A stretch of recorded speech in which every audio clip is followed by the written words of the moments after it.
Everyday day to day லைஃப்பில் என்னென்ன நடக்குது? இல்லைலாம் அது விழுக முடியாது வலி. இப்போ சுடுதண்ணி காய்ச்சி வச்சு இன்னும் பரவாயில்ல. இதில் எல்லாரும் வந்து வந்துச்சு. லாஸ்ட் இயர் எப்படி சொல்கிறது, அது கிளைமேட் இஷ்யூ. இப்போ நம்மளுக்கு வந்து என்ன சொல்கிறது, இந்த சம்மர் அதிகமாகிடுச்சுல்ல. எதால? கோக்கு குடிச்சோம்ல. கோக்கு குடிச்சதுக்கும் இதுக்கு என்னங்க சம்மந்தம்? அதேதான்.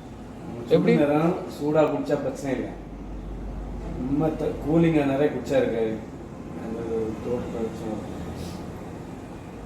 நிறைய வீட்டில் அன்னைக்கு அப்படிதான்.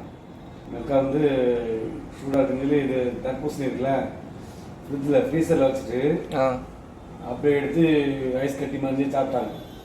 அடுத்த நாள் தூக்கும்போது ஒரே வலி, தொண்டை வலி. அது அந்த மாதிரி சாப்பிடக்கூடாது. இதே மாதிரி தான் எனக்கு அப்படின்னு.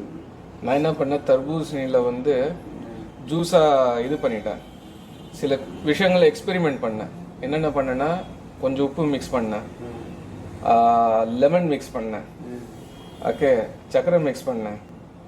சக்கரை மிக்ஸ் பண்ணல, இது நன்னாரி ஜூஸ் இது இருக்குல்ல, லிக்விடு நன்னாரி ஓகே தான், கொஞ்சமாக மிக்ஸ் பண்ணோம். அது என்ன ஆச்சுன்னா, ஜூஸ் வந்து உப்பு ஆட் பண்ண, லெமன் ஆட் பண்ணல, கொஞ்சம் அது இனிப்பு போய் கசப்பு, ஐ மீன் என்ன சால்ட்டியாக அந்த இது டேஸ்ட் கொண்டு சார் நல்லா தான் இருந்தது.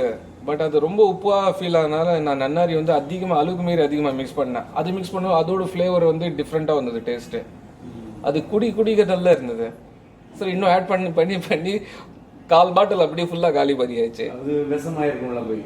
ஐயோ, அது குடிச்சு ஒரு 2 மணி நேரத்தில் தலைவேதனை ஆயிடுச்சு.